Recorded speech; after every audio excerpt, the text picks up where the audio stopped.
तुषार की रेल यात्रा। तुषार अपने एक रिश्तेदार की शादी में दिल्ली से चेन्नई जा रहा था। रेल में उसे खिड़की वाली सीट मिल गई, जहां से वह बाहर का नजारा देखने में मग्न हो गया। तेज दौड़ती गाड़ी से उसने देखा कि पेड़ पौधे, घर, खेत खलिहान बड़ी तेजी से पीछे की ओर छूटते चले जा रहे थे। तभी उसके चाचा ने उसके कंधे पर हाथ रखकर कहा, पता है लोगों ने मात्र 150 साल पहले रेल से यात्रा करनी शुरू की थी। बस तो इसके कुछ दशक बाद आई। तुषार सोचने लगा कि जब लोगों के पास आने जाने के लिए तेज रफ्तार वाली सवारियां नहीं थी, तो क्या वे यात्रा ही नहीं करते थे?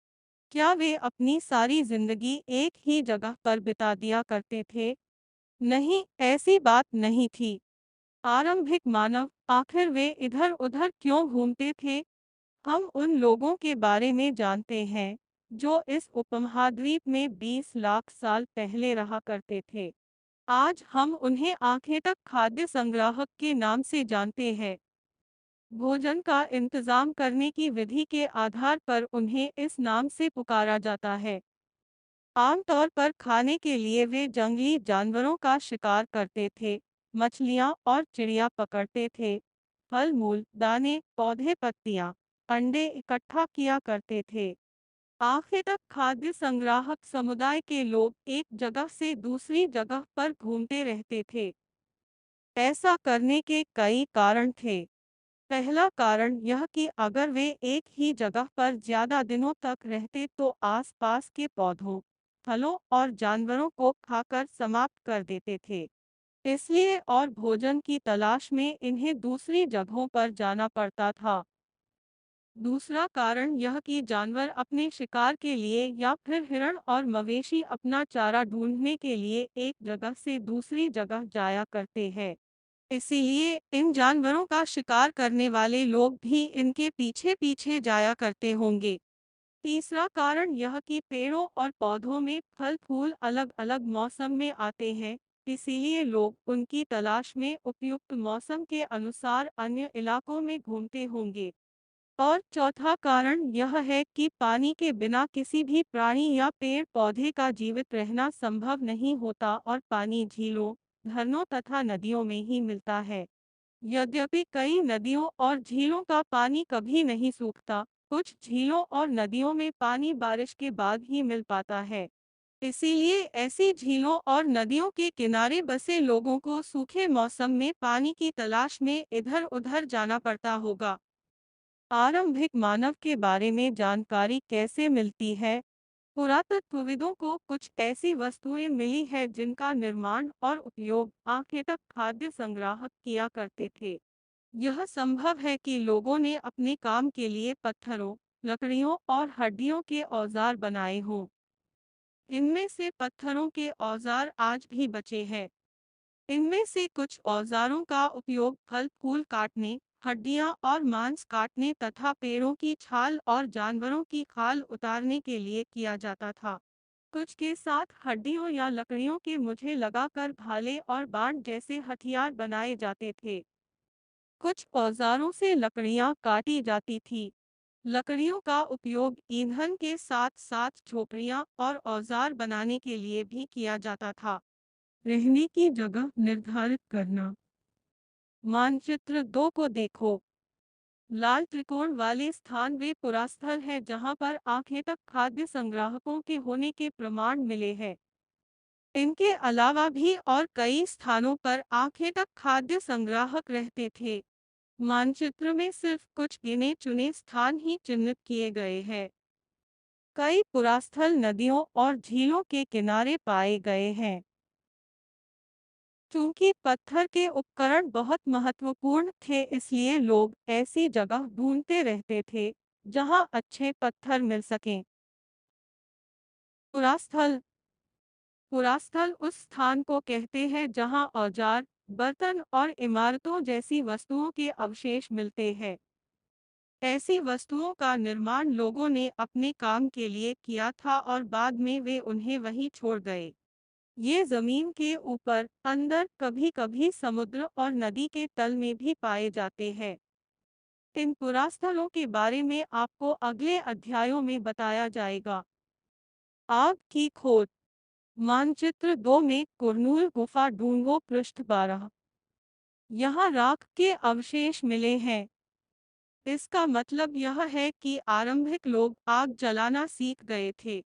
आग का इस्तेमाल कई कार्यों के लिए किया गया होगा, जैसे कि प्रकाश के लिए, मांस भूनने के लिए और खतरनाक जानवरों को दूर आदि भगाने के लिए। आज हम आग का उपयोग किस लिए करते हैं? नाम और तिथियां। हम जिस काल के बारे में पढ़ रहे हैं, पुरातत्वविदों ने उनके बड़े बड़े नाम रखे हैं। आरंभिक काल को वे पुरापाषाण काल कहते हैं। यह दो शब्दों पुरा बानी प्राचीन और पाषाण यानी पत्थर से बना है। यह नाम पुराम्भलों से प्राप्त पत्थर के औजारों के महत्व को बताता है। पुरापाषाण काल 20 लाख साल पहले से 12,000 साल पहले के दौरान माना जाता है। इस काल को भी 3 भागों में विभाजित किया गया है: आरंभिक, मध्य एवं उत्तर पुरापाषाण युग। मानव इतिहास की लगभग 99% कहानी इसी काल के दौरान घटित हुई। जिस काल में हमें पर्यावरणीय बदलाव मिलते हैं, उसे मेसोलिथ यानी मध्यपाषाण युग कहते हैं।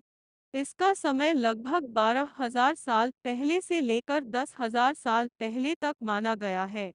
इस काल के पाषाण औजार आमतौर पर बहुत छोटे होते थे। इन्हें माइक्रोलिथ यानी लघुपाषाण कहा जाता है। प्रायः इन औजारों में हड्डियों या लकड़ियों के मुठे लगे हंसिया और आरी जैसे औजार मिलते थे। साथ साथ पुरापाषाण युग वाले औजार भी इस दौरान बनाए जाते रहे। अगले युग की शुरुआत लगभग 10,000 साल पहले से होती है। इसे नवपाषाण युग कहा जाता है। नवपाषाण का क्या मतलब होता होगा? हमने कुछ स्थानों के नाम दिए हैं। अगले अध्यायों में तुम्हें ऐसे अनेक नाम मिलेंगे।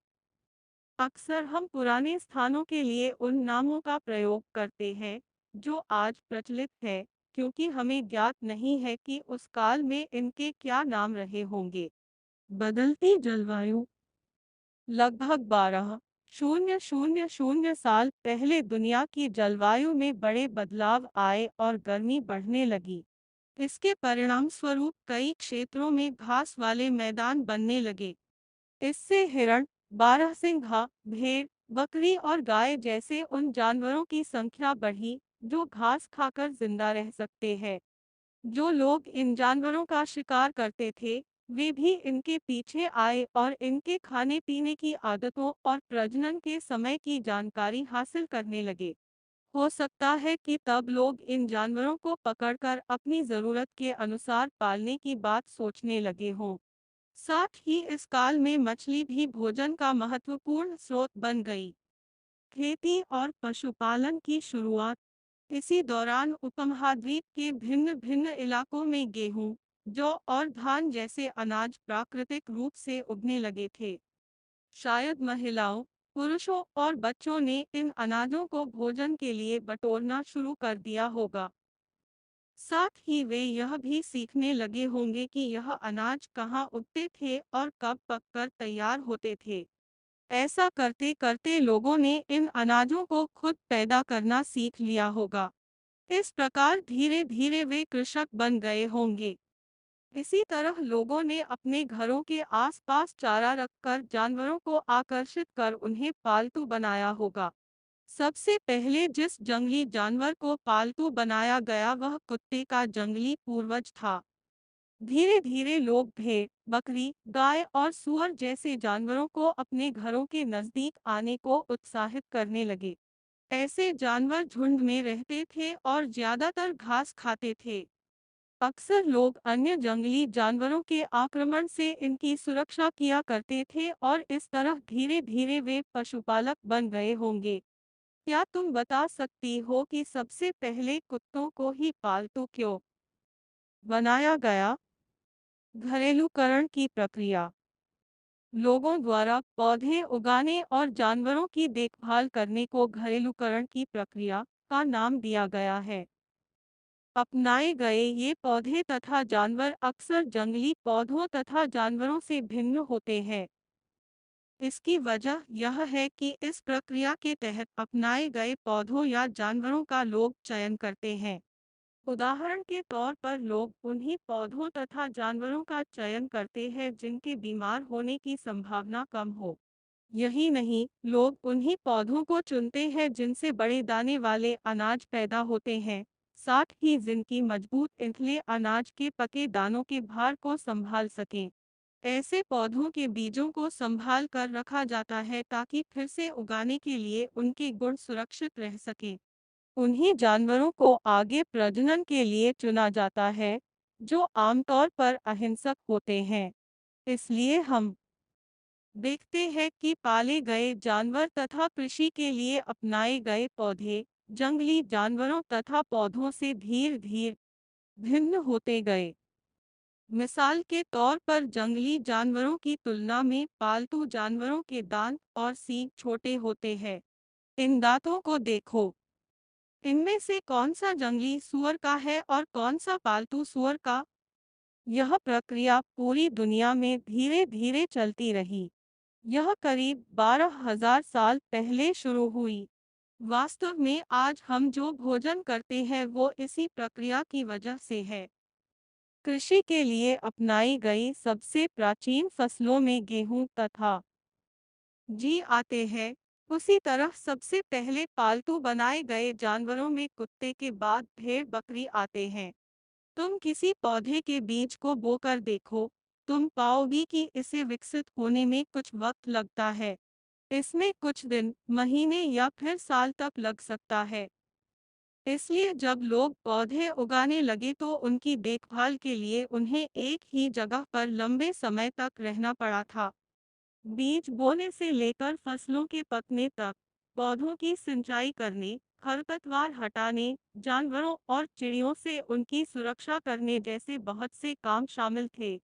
कटाई के बाद अनाज का उपयोग बहुत संभाल कर करना पड़ता था। अनाज को भोजन और बीज दोनों ही रूपों में बचा कर रखना आवश्यक था, इसलिए लोगों को इसके भंडारण की बात सोचनी पड़ी। बहुत से इलाकों में लोगों ने मिट्टी के बड़े बड़े बर्तन बनाए, टोकरियां बुनी या फिर जमीन में गड्ढा खोदा। क्या तुम्हें लगता है कि शिकारी या भोजन संग्रह करने वाले बर्तन बनाते और उनका प्रयोग करते होंगे? अपने जवाब का कारण बताओ। जानवर, चलते फिरते खाद्य भंडार। जानवर बच्चे देते हैं जिससे उनकी संख्या बढ़ती है। अगर जानवरों की देखभाल की जाए तो उनकी संख्या तो बढ़ती ही है, साथ ही उनसे दूध भी प्राप्त हो सकता है जो भोजन का एक अच्छा स्रोत है। यही नहीं, जानवरों से हमें मांस भी मिलता है। दूसरे शब्दों में पशुपालन भोजन के भंडारण का एक तरीका है। भोजन के अतिरिक्त जानवरों से और क्या-क्या मिल सकता है? आज जानवरों का उपयोग किस लिए होता है? आओ आरंभिक कृषकों में और पशुपालकों के बारे में पता करें। मानचित्र 2 पृष्ठ संख्या 12 देखो। क्या तुम्हें कई नीले वर्ग दिख रहे हैं? पता है, इनमें से प्रत्येक बिंदु उस जगह को दर्शाता है जहां पुरातत्वविदों को शुरुआती कृषकों और पशुपालकों के होने के साक्ष्य मिले हैं। ये पूरे उपमहाद्वीप में पाए गए हैं। इनमें सबसे महत्वपूर्ण पश्चिमोत्तर क्षेत्र में, आधुनिक कश्मीर में और पूर्वी तथा दक्षिण भारत में पाए गए हैं।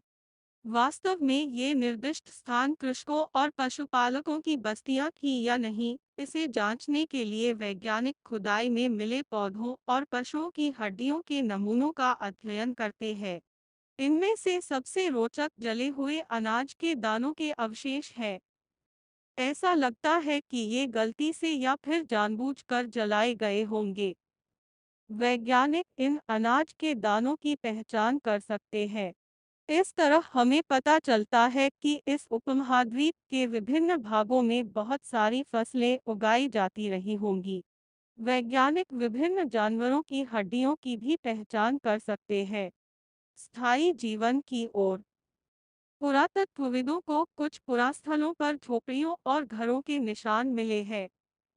जैसे कि बुर्ज हो। वर्तमान कश्मीर में के लोग गड्ढे के नीचे घर बनाते थे जिन्हें गर्तवास कहा जाता है। इनमें उतरने के लिए सीढ़ियां होती थी। इससे उन्हें ठंड के मौसम में सुरक्षा मिलती होगी। पुरातत्वविदों को झोपड़ियों के अंदर और बाहर दोनों ही स्थानों पर आग जलाने की जगह मिली है। ऐसा लगता है कि लोग मौसम के अनुसार घर के अंदर या बाहर खाना पकाते होंगे। बहुत सारी जगहों से पत्थर के औजार भी मिले हैं। इनमें से कई ऐसे हैं जो पुरापाषाणयुगीन उपकरणों से भिन्न है, इसीलिए इन्हें नवपाषाण युग का माना गया है।